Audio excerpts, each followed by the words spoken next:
is Let Your Voice Be Heard, right here on WHCR 90.3 FM, the voice of Harlem. This feels like music you play while doing missionary. Oh my God.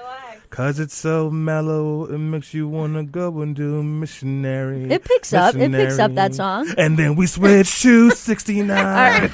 Okay. Oh, wow. Welcome to the sex show. I mean, Let Your Voice Be Heard radio. Jackie turned so red. Well, yeah, I'm pretty embarrassed as well. When a man and a woman love each other, or a man and a man, or a woman and a woman, or someone at Pizza Zoo. Oh, seriously. Hello, Are we doing friends. the birds and the bees? A little bit. We are here on Let Your Voice Be Heard on 90.3 FM WHCR, the voice of Harlem. Good morning and happy Sunday. I was aggressively drunk last night, and I am sober and not hungover today. And Marilyn got her first hangover yesterday. It has been a wonderful weekend. Pizza Zoo was lit. I had 10 lactate pills just so I could enjoy it, and it worked. What type of pills? Selena, Lactose intolerant. every person in the world except for white people are lactose intolerant. So Right, if you want to that's true. enjoy delicious things Wait, like, no. yeah, As Jews, we are absolutely in Like- that camp. you are not a white. We're not. Well, you are a Jew. oh. It's different. Okay. Anyway, so welcome to the show, guys. This is Let Your Voice Be Heard, where we talk politics, social issues, pop culture. And we do that all from a very diverse perspective. I don't feel Happy diverse right Sunday. now. Selena made me You lower look my short chair. right now. I'm Yes, keep We it didn't there. have not to a lower it baby. that much. No, he did. Okay, Donald. Stanley is In the high chair. massive. wait, what? You just body shame me? I know. I mean, you're tall. No, this is your, that's not massive. Is not tall. Anyway, You are tall. Anyway. you're a tall person. Like I'm a short person, so anybody I'm like shorter than you. right. So like you're tall. You're massive to me as a short person. Body shaming. Anyway, it's all about perspective. So my name is Selena Hill. On Instagram and Twitter, you can find me at Miss Selena Hill. And apparently, Stanley thinks that I should stop posting pictures of myself on Instagram. I can't keep fighting my friends because they are looking at you. Yeah. I'm tired of You this. sound I know, ridiculous. Selena's a babe. Ew. Come on, that's disgusting. Listen, the internet knows. The internet knows. The internet knows. Welcome back, Jackie. Thank you. Hi, nice to be here, guys. This is one of my last shows before I'm out for Before she's a married. month. Yeah, to Before go she get becomes a kept married. woman. Yeah, right. And then we put her in the Handmaid's Tale yeah, uniform. exactly. Ben would be horrible in that because he'd be complaining the whole time. Like, what are you? This doesn't make any sense. This is so stupid. I know. Right.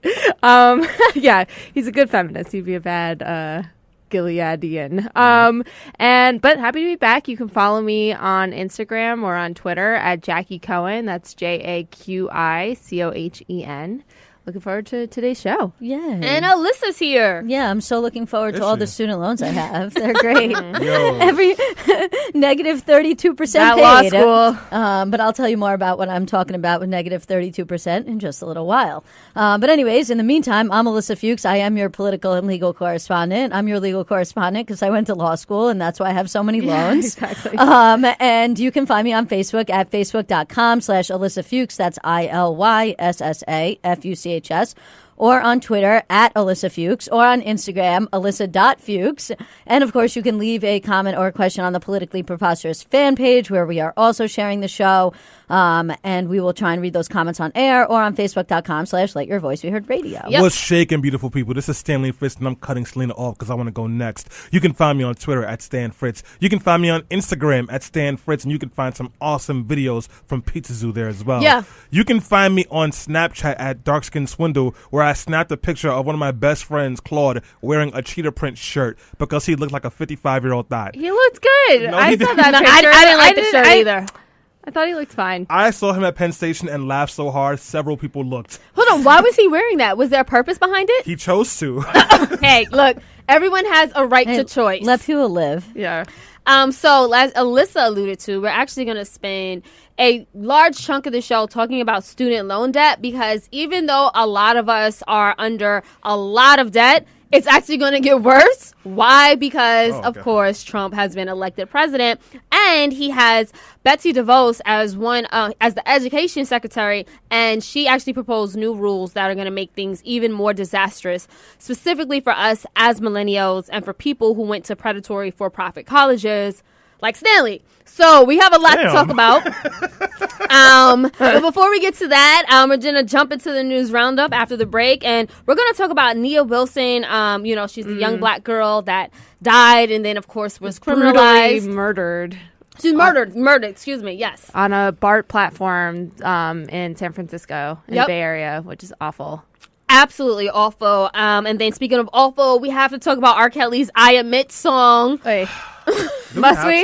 Yeah, like. Are we going to play it? No. No, it's Stanley's face. And speaking of more awful, we also have to talk about Republicans plotting to gerrymander maps and get rid of the so-called, quote-unquote, Dem trash, as they call it. Yeah, yes. Cool. Absolutely. And yeah, so there's a lot to talk about. And of course, we want you to let your voice be heard. That means if you're watching us via Facebook Live, like Heather and like Roland, leave a comment. Let us know your thoughts. Feel free to share them with us. You can also call in at 212-650-6903 and tweet us at @BeHeard_radio. And guys, I would be remiss if I did not say on August 15th, you can join us at the Apollo Theater where I'll be co-hosting. Apparently? No, actually, she still can't believe it. Let me just say, Selena's name, if you go to 125th Street and go past the Apollo, you will see Selena Hill's name front and center on the marquee of the Apollo. It is very exciting. Yeah. So congratulations, Selena. We're so fancy. We're very excited for you. Thank you. And Maybe it's just nerve-wracking. you that's fancy. Seriously. So guys, get your tickets August 15th to the Apollo Amateur Night. I would love to see you there. The gang will be there, except for Jackie. She'll be in San Francisco. Yeah, I'll planning be in California. her big wedding.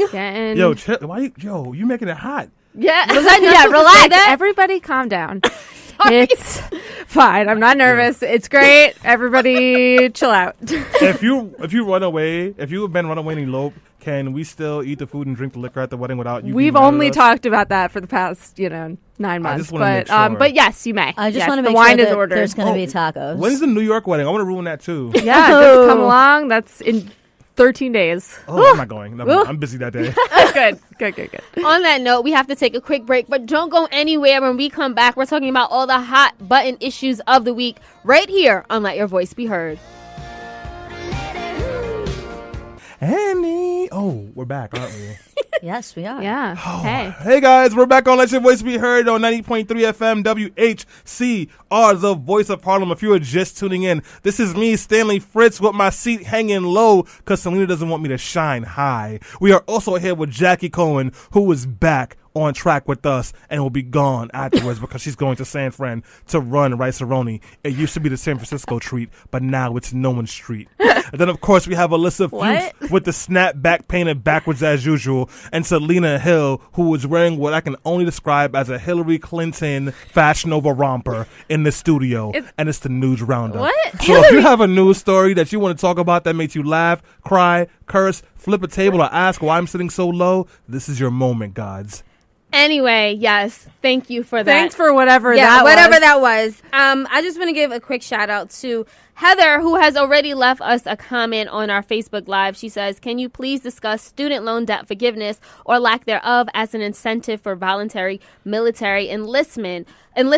I don't think I know a single person from our generation who enlisted for any other reason than to pay for school. This is literally a life or death issue. Heather, you're in luck because right after the news roundup, we are definitely going to speak about student loan forgiveness and the impact there is. Feel free to chime in about, people in the military and the service, because that is definitely a different aspect of student loan debt. And, it affects so many people in this country, from students to those who are on duty to millennials. It's a lot. Yeah, no, I'm looking forward to discussing that. I know I went to school with plenty of people who came back to school after having served in the military. And the reason that they had served in the military for many of them was for access to higher education. So we'll definitely get into that. But I know we have a number of news stories, craziness going on this week. What do we want to kick it off with? Yeah, so Nia Wilson, as we discussed a little bit before the break, she was the 18-year-old young African-American woman who was brutally stabbed by a white man. She was stabbed to death. Her sister survived the attack, even though she was also stabbed in her neck.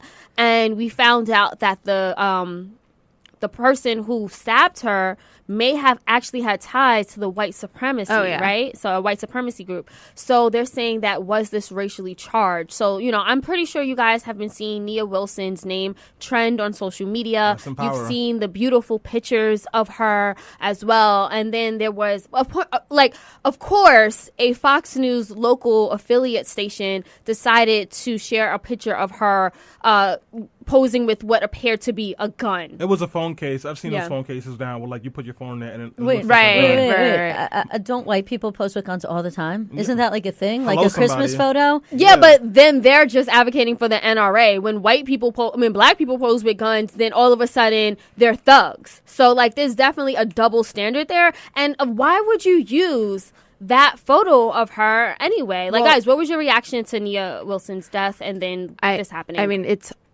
horrifying, right? I mean, it's completely, all these acts are senseless, but this was completely senseless and clearly an act motivated by racial hate, right? There were photos of the guy, I don't know his name, who stabbed her. He was caught. I don't care what his name is. We're not even arrested. So yeah, he was. And they didn't take him to Burger King this time. Yeah, okay, good. That's a change for the positive. But there were photos I know that were circulating of him posing in front of, I think, a Nazi flag. He, clearly ties to white supremacist groups, and it's horrifying. And the fact that, she's not the first person for this to happen to, right? Where she was senselessly killed, and the first thing that the right wing media does is look for an unflattering photo of her to sort of dispel that this was, what it seemed to be. Yeah. Sorry, no, I just really want to say, and I feel really weird sitting this slow. We're always so afraid of what the black person is going to do when you're walking on the same block with them. But when are we going to start having a conversation about the fact that black women are literally in danger from white men? Because along with Nia, there was another white man who raped and murdered a black woman. This is not something that's just kind of popping up. There was a trans woman that was murdered in Orlando. Black women are literally under attack, and no one's doing anything about it. And black trans women are at the height of that list, unfortunately. Yeah. Over 25 trans women have been killed this year already. Ugh. Yeah. No, I mean, it's shocking, but not surprising, is what it comes down to. We're living in a time period where racists are emboldened to do things that they always talked about in their homes, but now just feel like it's okay because Donald Trump is the president and he says things like this. I mean, even this morning, Donald Trump was saying that illegal immigrants bring their kids here to cross the border for nefarious purposes. So it's language and rhetoric like that is the dog whistle that causes stuff like this to happen. And there's a direct connection between Donald Trump's words and the actions that we see other racist people taking. Yeah, no, absolutely. And to Stanley's point about black women being under attack, I wanted to talk about R. Kelly's I Admit song because we know he has a notorious record of raping and being a predator towards black women. He is definitely someone who is a sexual predator, and he admits it in a 19-minute song where he talks about it, but then he justifies and defends himself, and then he actually has the audacity to call on black women within this song to stand up for black men like him. Literally, he was like, black women, stop shaming black men. He said something it was hard. The song is disgusting. It's disgusting. You listen to the song? I just read excerpts. Yeah, me too. I haven't listened to it. I don't want to give him the clicks. Exactly. I read a lyric where he said, maybe I've done some stuff for underage children, but you know what? Opinions are opinions, and you can't put me to jail for opinions. And I was like, that's not an opinion. That's a crime. Yeah. What is... He's been abusing and assaulting women for years, and we just have looked the other way. And I know that we want to make this big effort to protect black men, and as a black man, I can tell you I appreciate the protection, but we can't protect, quote unquote, protect black men at the expense of black women, because this would have never gone this long if it was a white man doing this. It just would not. And R. Kelly deserves to be at the bottom of a prison. I'm all for restorative justice, but only when a person realizes they've done something wrong and are ready to be held accountable for it. R. Kelly does not want to be held accountable. He is a monster. Hold on, you said we would have different results if a white man was doing this? Yeah. What do you mean by that? Look at Harvey Weinstein. If a white but that was after decades. No, I was talking particularly to the black community. If a white man was doing this to black women, we'd be up in arms. Oh, because okay. usually when black men are accused of doing things, we tend to be a little bit reticent to call them out for it because of how much attacks and just like aggressive treatment that black men are given every day, especially when it comes to potentially going into the criminal justice system. But, you know, R. Kelly is wrong. This black man does not need our protection. Yeah. No, it was sick. It is kind of interesting, though, that in this like Me Too era, he still hasn't been completely canceled like so many other folks. Because no one cares about black women. It's as simple as that. If it was a white woman, it'd be different. Yeah. I would have to, I agree. And like, even me as someone who is a black woman, I am one of those people who's like a little bit more hesitant and resistant to like call out a black man for doing things that are like disgusting as opposed to a white man. And I have to like really catch myself too. Like, I have to be cognizant that, okay, yes, this person is black and I understand how racism affects them, but sexism is still wrong and what they're doing is horrible. Right. I mean, look, there is obviously systemic racism within the criminal justice system and within police, and we talk about it all the time. We see examples of it all the time with unarmed black people being killed by the police, and people being falsely arrested, the majority of whom are people of color, and people being falsely accused and misidentified, the majority of whom are people of color. And yes, we should always keep that in mind when we're looking at anybody being accused of a crime, and especially a black man. But I think sort of there has to be a line somewhere where there's credible evidence that somebody did a crime, and you know, we have to be able to say, okay, look, we understand all those issues exist within the criminal justice system, but we can still hold this person accountable for their bad acts when we know that those bad acts have occurred. Right. And if you want to call in with a story, we definitely want to hear from you. You should call in and let your voice be heard at 212-650-6903. That's 212-650-6903. And Emmanuel left a great comment on Facebook Live saying, amen, that's why no one believes Anita Hill. Right? I think that is a really interesting No, that's great. That's point. a great comment. Absolutely. So switching gears a little bit, speaking of other things that happened this week, which have to do with, Republicans trying to pack all the African Americans and Democrats into districts when it comes to voting in order to disenfranchise people, which is just another form of systemic racism. There was newly disclosed emails that showed that Michigan Republicans were angling to give their party a dominant position by gerrymandering the maps, and then they celebrated what was going to happen to their Democratic rivals, including an email that was disclosed in a lawsuit on Monday where they boasted about concentrating, quote unquote, Democratic garbage into 4 or 5 Southeast Michigan districts that Democrats now already control. One of the emails actually likened the gerrymander district that the Republicans had created to an obscene gesture, the middle finger. And one of the people wrote in the email, "Perfect. I love giving the finger to Sandy Levin, who is the Democratic representative."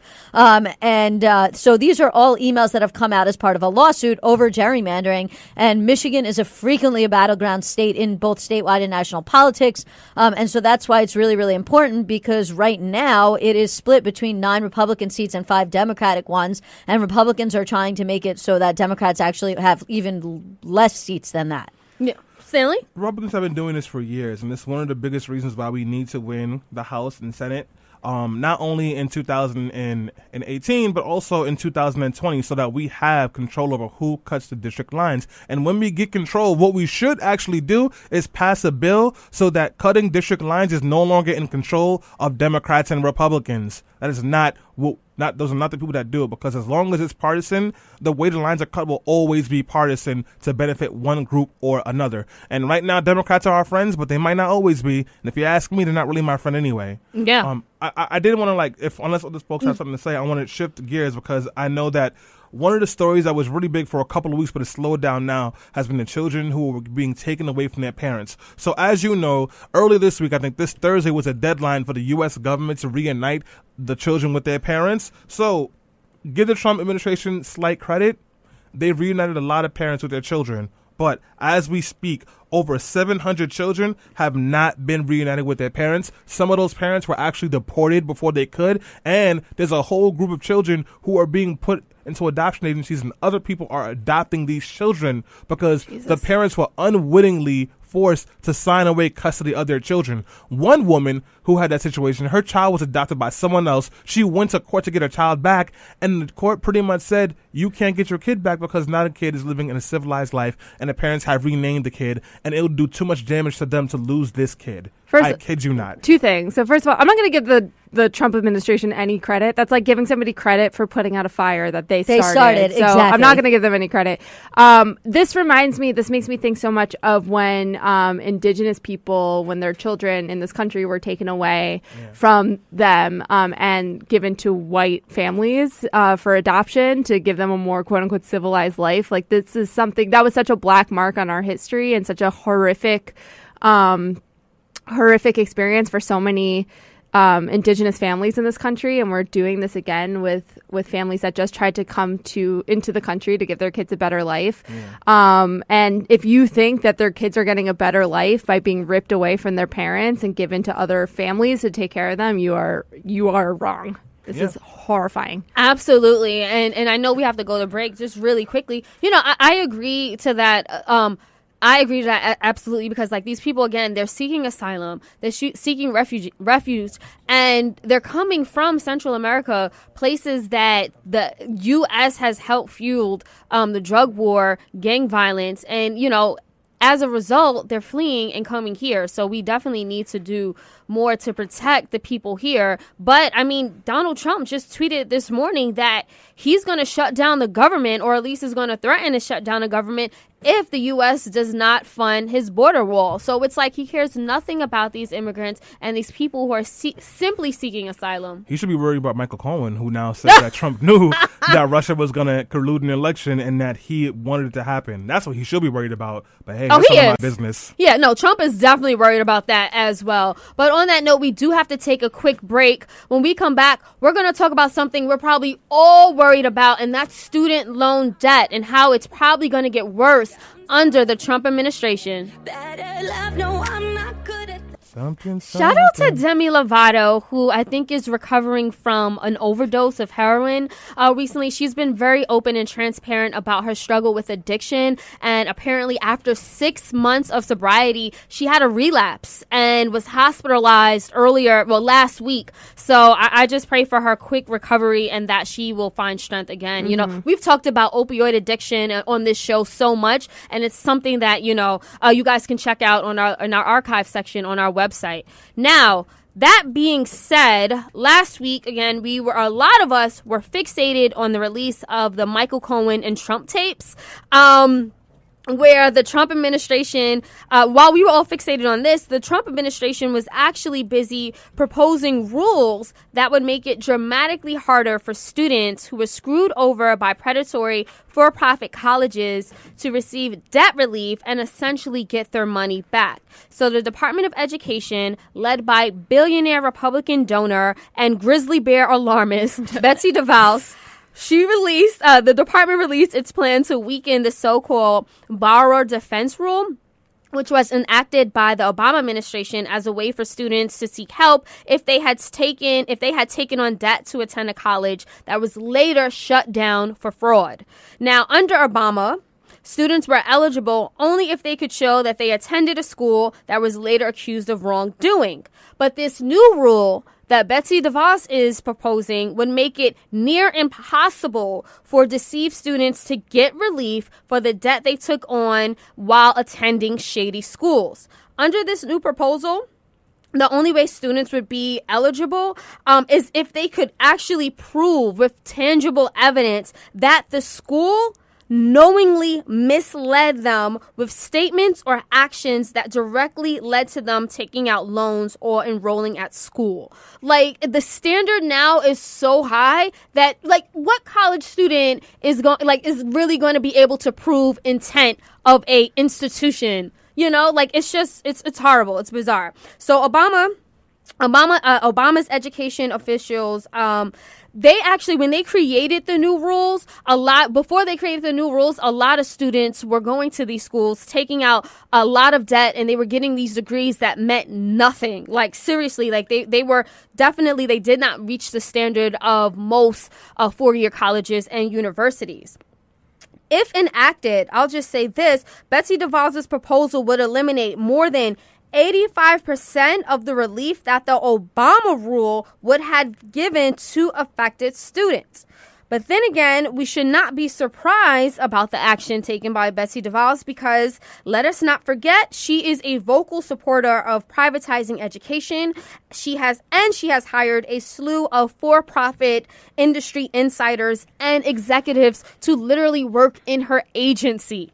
So, with that being said, I actually wanted to start the conversation off with Stanley, who actually attended a for-profit college, to help explain what a for-profit college is and why they are so harmful to students. So these for-profit college, the one that I went to was Briarcliff College under the Corporation of Career Education Corporation. Their only goal is to bring in students, usually students from low-income communities that they deem to like have the highest ability to get student loans in, but don't make it through the whole 4-year process of the school. And if they do, it's for degrees that like the company doesn't have to pay too much money for. So the school gets paid on the front end from the student loan debt, but then the student gets saddled with the debt.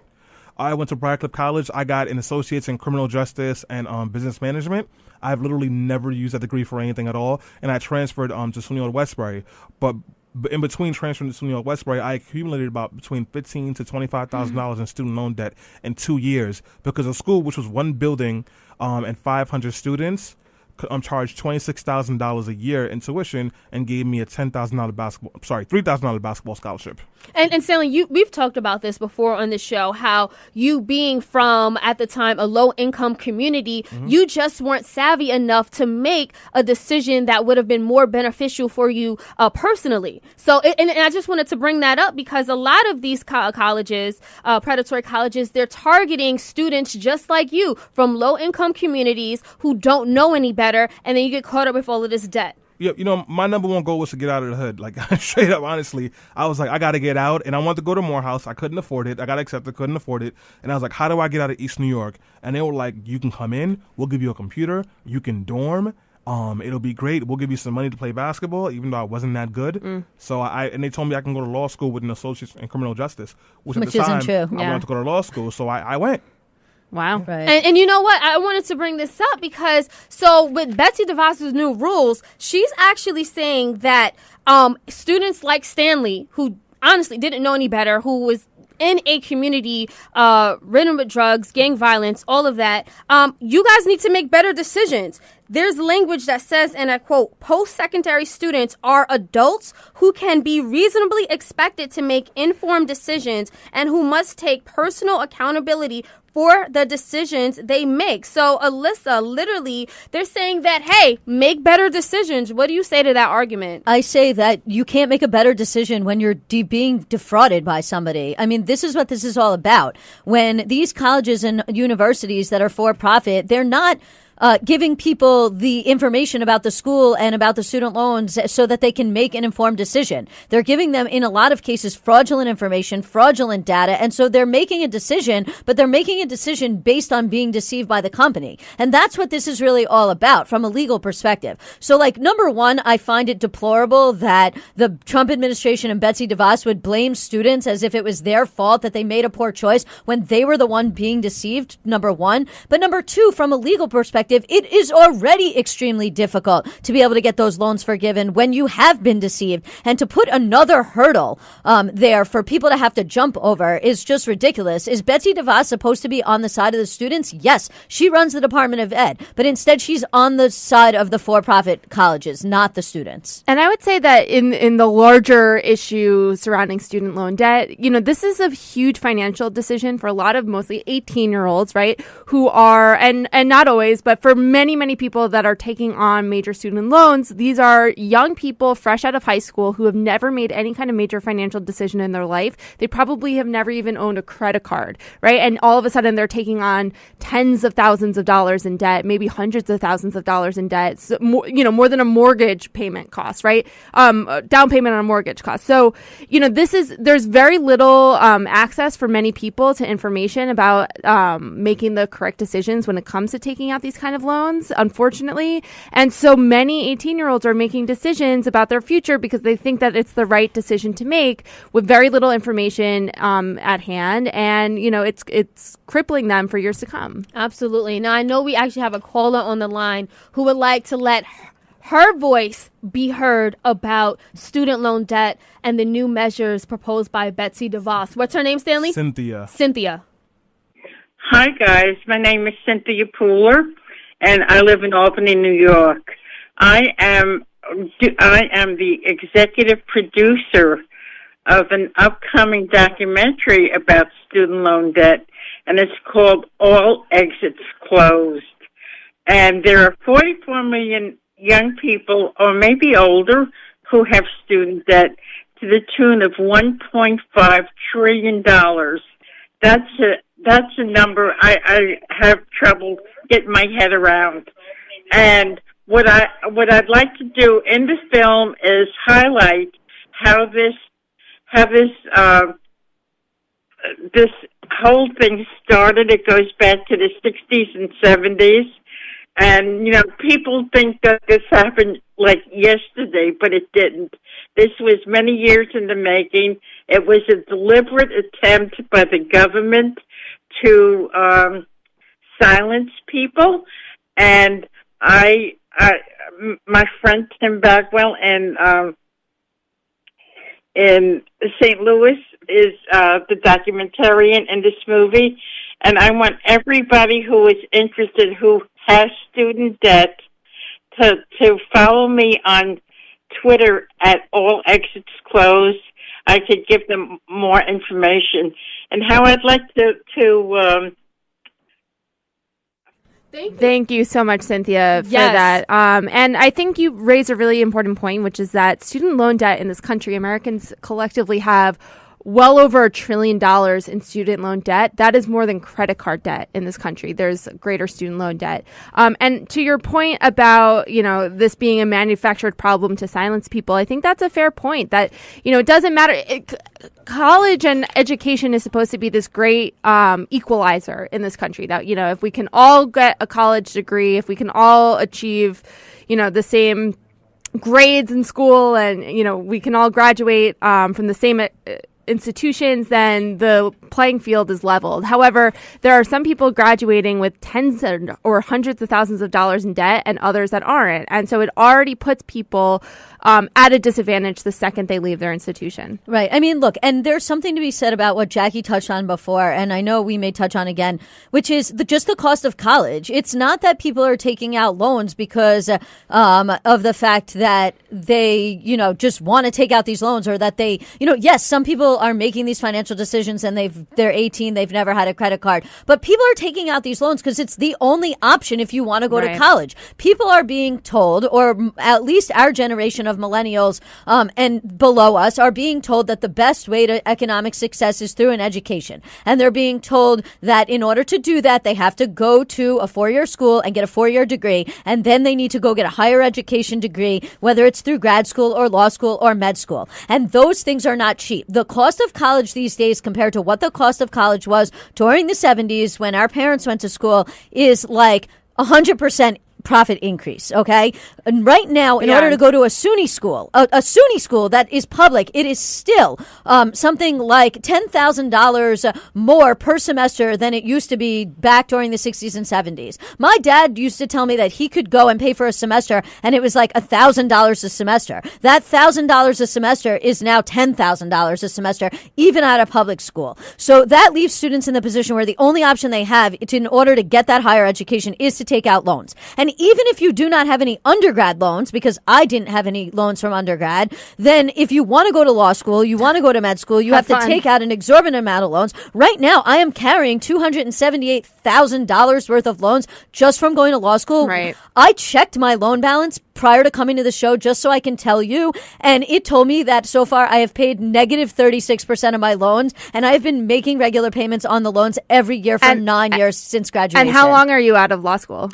I'm out of law school almost 10 years now. And when we come late, I know I want to give the floor to somebody else. But also when it comes to public loan forgiveness, which is another thing that was proposed this week, this also has an impact there too. Yeah, so on that note, we do have to take a quick break, but don't worry, we will continue the conversation about student loan debt and how it's even affecting us personally. I mean, Alyssa, that was a lot to take in, and I mean that's unbelievable. Don't go anywhere, guys. This is Let Your Voice Be Heard.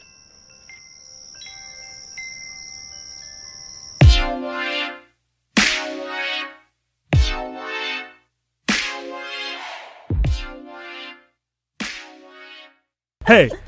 This is the song that Jackie's going to come down the aisle to at her wedding. I just saw 2 white people bonding and got scared. Yeah, I'm just surprised that you figured out what song I'm walking down the aisle to. But good job. I can't wait to see your grandmother's face when... Yeah, right.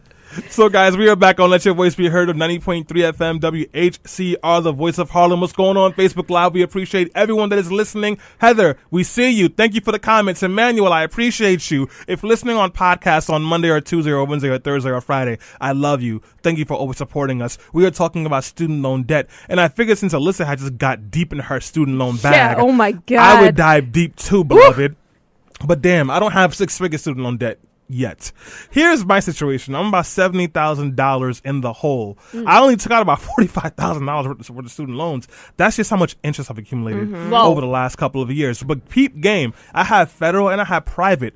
The federal is $70,000. The private, I guess I do have 6-figure student loan debt. The private was about $25,000. I paid about half of that off so far. The private is actually easier to pay because you know why? I defaulted. Because I didn't know I had 2 separate loans, so I defaulted back when I first graduated. And that's something really interesting, too, is that I think for a lot, I hear that story a lot, that people don't know how many loans they even have. There's like 7 different loans that they signed up for, but they didn't know that they didn't have to pay just 1 loan payment a month. It's a really complicated system, right? And I know a lot of people, luckily, are able to consolidate their loans into 1 or 2 payments, but that's really hard to do, and you need to be able to work with somebody that's a professional that knows how to do that. But I think it's complicated, and it's, like we said before, this is a system put in place intentionally, I think, to keep people from really excelling. Yeah. So, guys, we did put up a post on my page the other day asking people to share their student loan stories. We have a few. So we have one from Katie Hawkland. She goes, I asked, how much student loan debt do you have and how has it impacted your life? She goes, enough that I could have bought a house with that money. Yeah. I can't afford this debt. This is what I get for wanting to study ASD and language development and for teaching for CUNY for 8 years and teach for CUNY for 8 years. A life of service sucks. It's for amateurs. Basically, I'm never going to retire. Retirement is a bottle of sleeping pills or a shotgun. Oof. I hope I can afford the bottle of sleeping pills when the day comes. I'm hoping it'll be cheaper than the shotgun option. Wow. Yep. That's dark. Pearl Brady says, I graduated with about $35,000 in debt, which I paid little by little for about 8 years before paying it off in one lump sum when my husband and I sold our condo. We are very lucky in that he bought a place at the bottom of the market in a neighborhood that rapidly gentrified Brooklyn. We sold it for nearly twice what he paid for it. And it's the only way I could have paid it off. I just want to read one more before we get back to the conversation. Yeah. This is a friend of mine who she also went to Briarcliff College, Marvelous Bolden. She goes, $42,638.44. I graduated in 2008 with my bachelor's and made frequent payments until I lost my job and had my loan deferred. I completely forgot about the deferment, and when it expired, they would take my tax money and applied it only to the interest. I'm still completely screwed. It has torn my credit to shreds. No matter if I pay off everything else, this education is the biggest burden of my life. Yeah, no, I mean, and that's why there's such this big rallying cry for student loan forgiveness, because so many Americans are going in debt, and it's really inhibiting our lives. Like, we can't buy property. A lot of us are holding off and getting married because we just don't want to accumulate any more debt. Yeah. And it's horrible. Like, for our parents, it was a much different world. Grandparents, even so, I think Alyssa touched upon that. Like, at one point, all you needed was a high school diploma to get a really good job that would support you and your family. Now it's like we're being pushed and ushered into the education system, and we're coming out with debt, and it doesn't seem like it's worth it. And it's like, we're the entitled generation, right? Like, Right. You hear that all the time. Like, we're so entitled. We feel so, it just makes me irate to hear that, because it's so difficult now to just get ahead for so many people. I mean, we're sitting at City College right now. This is the original CUNY. CUNY for years was free. It was free with intention, right? Free because the CUNY system believed that, you should have students from every kind of background coming together, learning together. And that's really what levels the playing field, right? Having that access to education. And as soon as they put in that $300 tuition and things started obviously increasing more and more, and now there's, tuition's several $1,000s a semester here.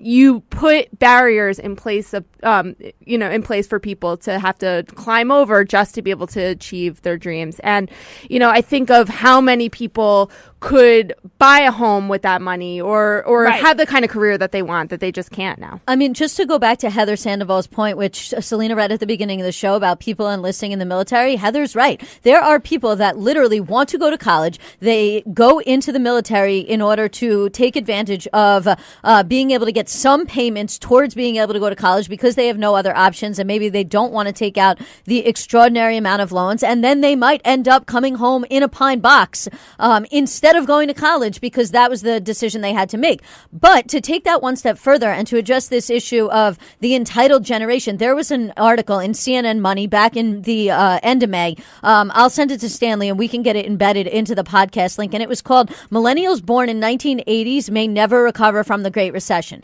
And it was basically that there was a study that was done and it looked at, it was called A Lost Generation. And what they found is that the typical 1980s family lost ground between 2010 and 2006. And those folks who are in their late 20s and early to mid 30s, which is pretty everybody in this room right now, were the only age group out of the other 6 age groups that they looked at that were going to suffer the most. And the reason they said that this is the case is because of high student loan debt, the fact that our assets have not been able to appreciate. We have not been able to build money and build some kind of wealth in order to buy property because we have so much loan debt, because we quote unquote did the right thing. And they said that this kind of thing may actually impact us through our entire life. So this is not just something that we're talking about in isolation, and we're not just complaining like, oh, poor us millennials, we're so screwed. Like, this is a real situation, and it doesn't just impact millennials, it impacts everybody, because guess what? When millennials don't have money to buy stuff, they don't buy. And when people are not buying, that means companies are not making money, because we do not have disposable incomes to buy cars, to buy houses,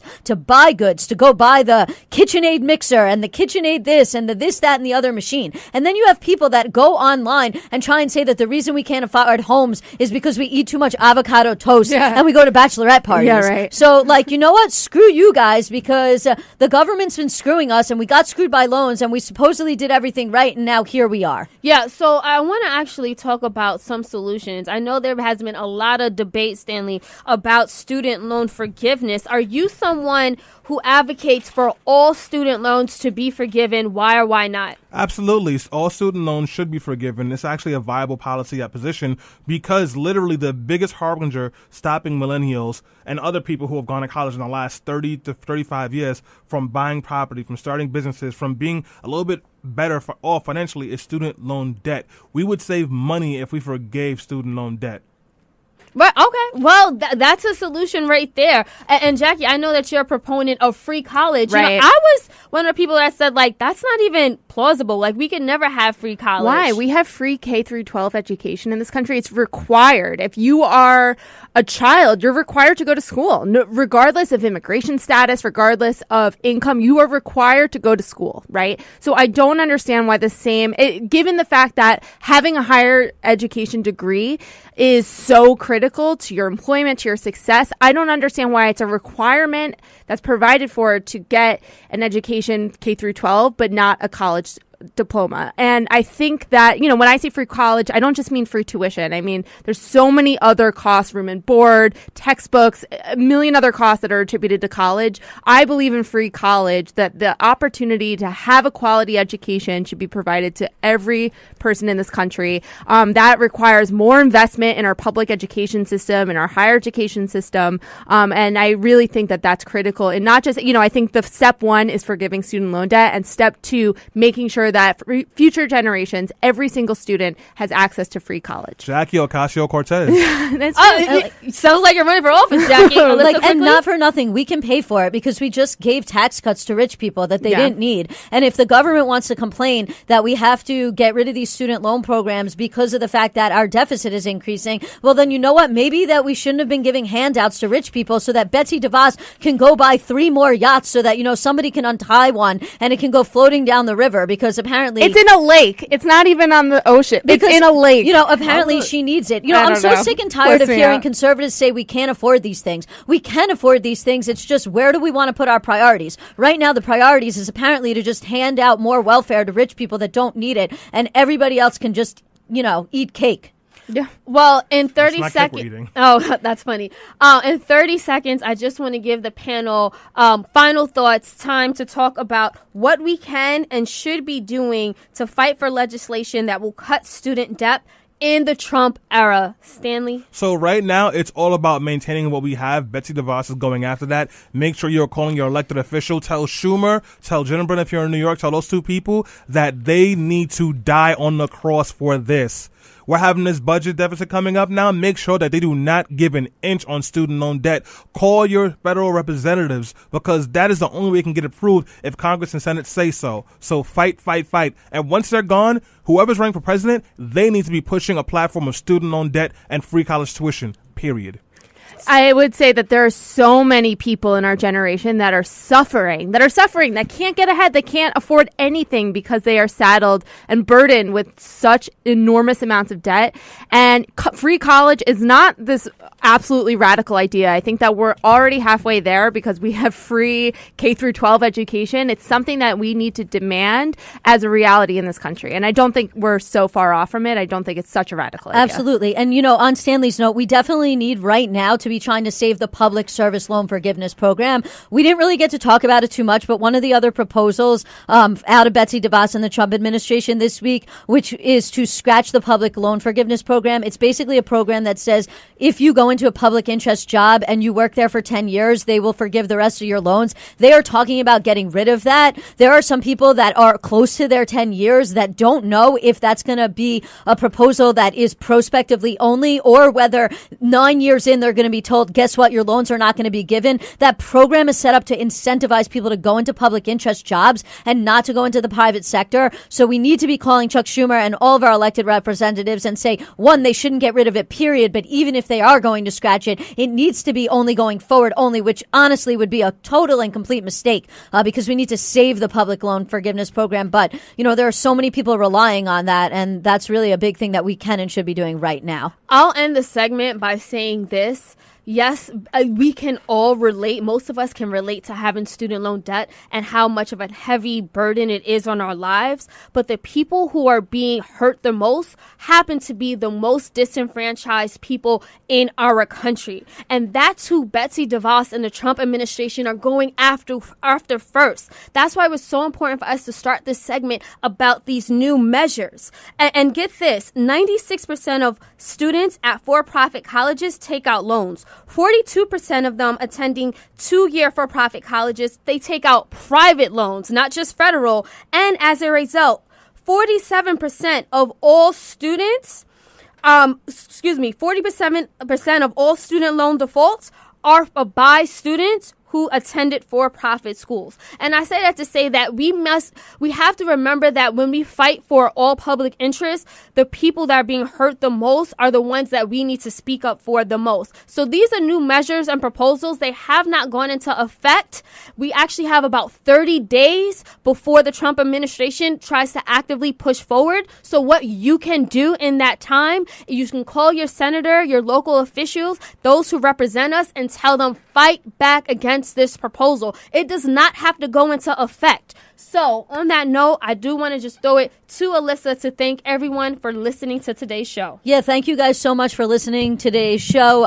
If you are listening on podcast a couple days later, we really appreciate you as well. You can find us on Facebook at facebook.com/letyourvoicebeheard. You can find us on iTunes, on Stitcher, on Google Play. And now, really, really exciting, we are on Spotify. Yay! And of course, if you love this show and you want to support this show, please make sure to donate by becoming a Patreon supporter. You can do that at patreon.com/BeHeardRadio. We will see you next Sunday. Have a great weekend. Room with bosses. Oh God. I pull up in Robert's.